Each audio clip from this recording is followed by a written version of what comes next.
Hi, Scott.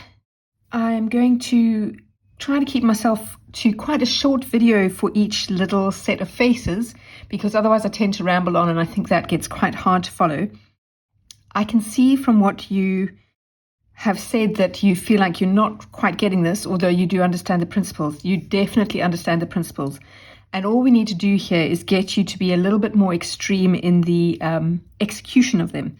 So if we take a look at this little guy, what you've done great is in keeping his head turned to the left or to the right, because that's obviously more interesting than face on.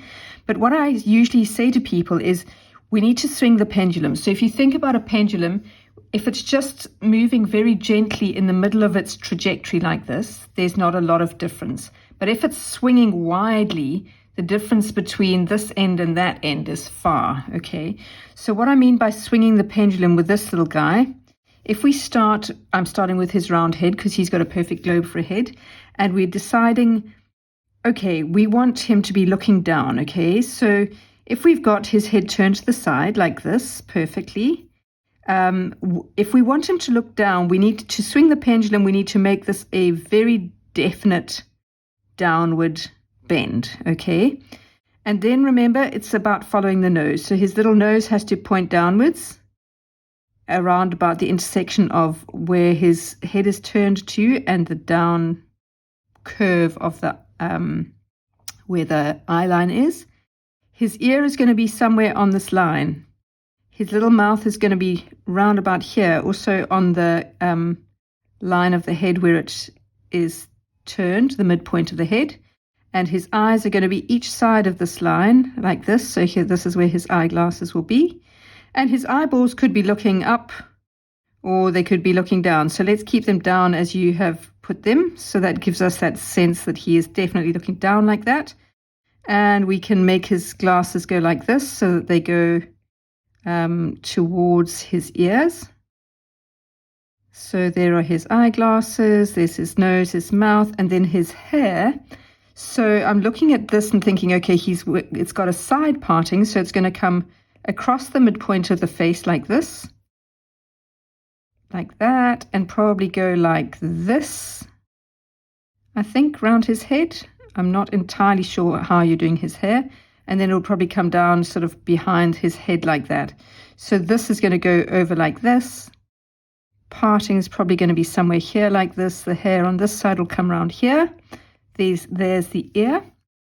And then if you imagine, so the base of the ear tends to join to the jaw like this. So if you imagine like that, that's kind of how his jawline would come down. The back of his head will come around like this, and his neck will be like that. Okay, so that's what gives you that definite downward bend, okay?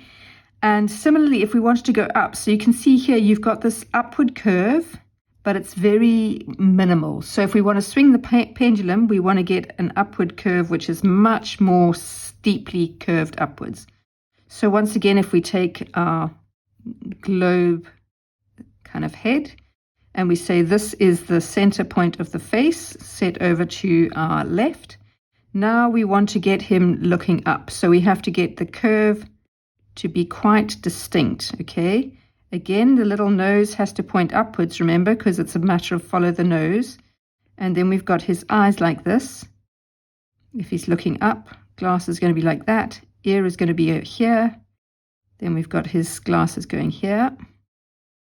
And that side we won't even really see his glasses because we can't, or we'll see them, but we won't see the side piece of them. Nose is like that. Mouth is going to be here on that center line. And then we're hardly going to see his hair. So his hair will come across the head again like that because it's a side parting. So we'll kind of see it like that. And then it'll probably come like this. And again, his hair may be a little bit behind his head like that. And his neck will probably be like this. So we've got a whole lot of chin here, which we could do that if we wanted to. And then we've got his cheek coming round like this. So that is how we would get this looking up and looking down for this little chap. Okay, let's go on to the next one. And this one is more challenging. So Obviously, this is a slightly more, this is not a perfect globe of a head, and so it becomes a bit trickier. And in this one, instead of starting with a circle or the curve of the eyes or nose or whatever, curve of the eye line, we have to think about the shape of the head. So again, we need to swing the pendulum. But what's happening here, you can see here is the, let me make sure I'm working in the right layer so that we don't cause you a whole lot of drama that you can't see. Okay, so you've got this curve going up in the middle, but that would mean that we kind of have to have that as the up point and his eyes on each side. Okay, so the most upward part of that curve, if he's looking up, that upward part of the curve needs to be at the center of, at the kind of center point of his face where his nose would be. So let's think first about the shape of the head. It's kind of a bit like a, let's think of it a bit like a doorstop or an upside down shield, okay? Slightly pointy at the top, flattish at the bottom like this, and then his neck. So you've got his neck sort of doing that. We'll think about that. Okay, so if we want him to look upwards, what's going to happen with that?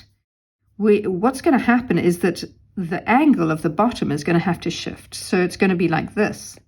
So his chin will point upwards a bit, like that, and his nose is going to go up like that, and his eyes are going to go up like that, and his mouth is going to go forward slightly. So you can see his chin's going to jut out. That's the first thing that has to happen. If he's looking down, then we're going to have to change the trajectory of his head again like this. So here he goes looking downwards, and say his nose is like this, eyes, chin's coming forward, and then probably his head would be like this. So his mouth would be near to that middle line, chin's pointing down, okay? So that is the most important thing, is if he's looking up like that, we've got the curve, we put his eyes on each side of the nose like that, but the nose has to point up, the chin has to point up. If he's looking down, nose has to point down, chin has to point down, and his eyes will be on the curve like this. So one like that, and his ear will be here. So remember, the ear also goes onto that eyeline curve. Okay, so that's how things would work with this one, and I think that's where you're running into difficulty. So if we think about the curve or the midpoint of his face, if we want to get to swing the pendulum, so we want an extreme, more extreme up or a more extreme down, we have to give that curve, upward curve at the midpoint where his nose would go through, and then his nose has to follow the upward or the downward. Okay, so here we go. He's looking upwards, ears like that. Chin is going to stick out a bit. Head's going to come like this. And neck's going to be like that. Okay? So I hope that explains that a bit better for you. It's very much this angling of his jawline, which is important there. Okay, let us go and have a look at this one. All right, so here we've got our chap running along, and if we are of a similar height to him, what you've done here is exactly right. Make sure that I'm working in the right layer, because that's always helpful. So this curve here, if we're on eye level with him, so we're looking from about this height, we'd be looking downwards on both this hem and this hem, and these ones as well. So this is spot on. It's exactly right. It's exactly what we want. And his head is not so important. I would tend to put this eye a bit further forward and bring the nose closer to the front of the head like this. So like that. And then the mouth close to the front of the head. And this the ear is pretty much in the right place. So this is good. I would just, again, swinging the pendulum, make things a little bit more extreme than you want them to, and they'll end up looking more realistic than if you try to get them just right. Okay, so if you over-exaggerate the curves a little bit, you'll end up with a more of a result that you can work with. Okay, so that is that one. Let us take a look at this little chap. Okay, so this little guy, he's hanging from a branch or from a gymnastics bar, something like that. And what's quite helpful with this is to do what I've done here. Imagine that we're standing down at the bottom of the page. So our viewpoint is here. We're looking up at him. Let's give ourselves an eye like this. We're looking up at him. Here are our eyelashes. And we're looking up from the bottom of the page. Again, because we want extremity. We want to be the sense that we're really looking up, up, up. Okay? If we're looking up at an extreme angle, we're going to get this. More of a bend, remember? Swing the pendulum extremely.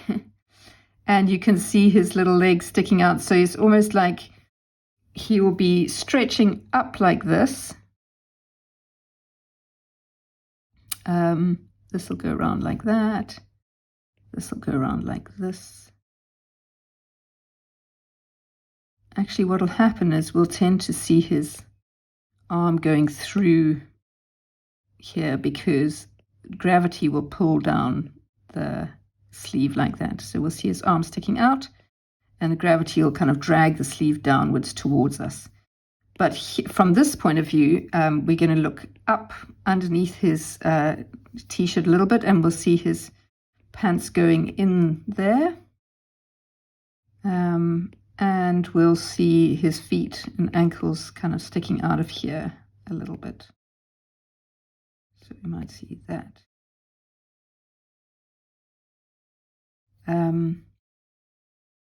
Or else we might, at the crotch here, rather than having it perfectly crossing over like that, we might end up with more of this kind of a look. So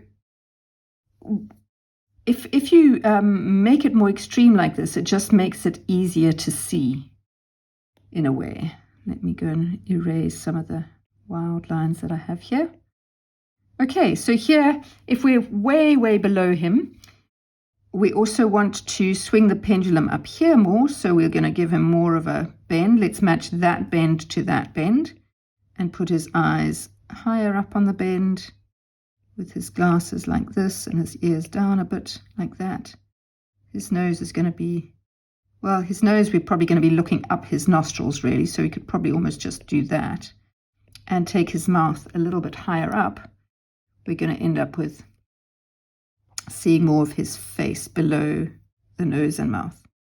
So we would have a bigger expanse of face and chin below there, and we wouldn't see very much of his hair. So again, we'd have this, if this is the center point, and we've got a part like that and like that, then we're going to have a little bit of hair like that, but we're not going to see too much of the top of his head.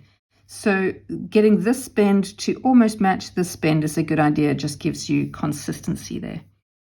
So that is making that more extreme by imagining it from a much lower angle. Just helps you to, if you exaggerate it, you see the effect more, and when you see the effect more, then you start to be able to work with it a little bit more instinctively. Again, with this guy, if we imagine that we're sitting on the floor at his feet, and we give much more of a bend to this. Let me make sure that I'm working in a layer that can be easily erased. Okay, so if we just give this more of a bend like that and bring it slightly round his sides, we can see more of what's going on here. His feet would be bigger, I guess. We might see his feet like that. See, this is a very good treatment of this crotch area here. Legs going all the way in like that, feet like that. With this, you want to get the eyes on that curve. And the nose is going to go through between the eyes like that. So the far eye, this eye, will be slightly cut off. And then you're going to bring the mouth a little bit higher up like that, so we get the sense that we are looking at more of his chin like this. So I would just move the mouth up a little bit. See, let me choose the right color. Move the mouth up a little bit like that, so there's more sense of expanse of chin and cheek, or chin and jaw, I guess, behind him, or below him like this. So that is how that would work. This is going to come across here. Take it all the way to there. And this side, we're going to see the shoulder, remember? Because we're looking from this side onwards. So maybe he's putting his hand in his pocket here. This hand could also be in a pocket, but might come from behind there like that. So we'll definitely see his torso going over here. Hand in pocket is going to go underneath there. So we'll do that. Bring this over. But this one we see the top of the shoulder here. Here we see the top of the torso. This side we see the top of the shoulder. So that is how that would work. Okay, final one. What have we got here? This chap, okay, how would we be looking? So because this, again, we're looking from probably eye height, I'm just going to move him more into the middle of the page like this. So if we're looking at him from eye height, we don't get the same, the extreme viewpoint that we can get if we're looking up at someone hanging from a tree or something like that. So again, we'd get this curve. We can curve it a little bit more. What you want to do here is we're ending up with a very short upper arm to the bicep and then a long forearm. So I would take this out a little bit further and then bring it in like this.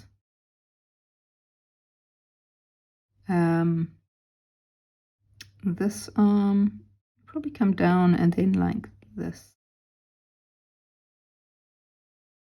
In terms of length and bend, it just looks better like that. Hang on a second, I'm not happy with the proportions here, so let me just erase what I'm doing. Okay, so this needs to come down. You've got this perfectly right with the top of the arm here. So bring it down more like this. And then we've got to have the elbows got to stick out a little bit below the sleeve. And similarly here, we're going to have that and then probably that to the hand here, curve like that. This is looking good. This is pretty much exactly as you want it to be. What we just need to make sure of is, again, the curve of the knee. So the knee tends to be about halfway up the length of the legs. So we need to take this down to here and then bend, and this down to here and then bend. It's bending a little bit lower down than you're currently getting it. Okay? And then a little bit more flatness into at least one of the feet is a good idea.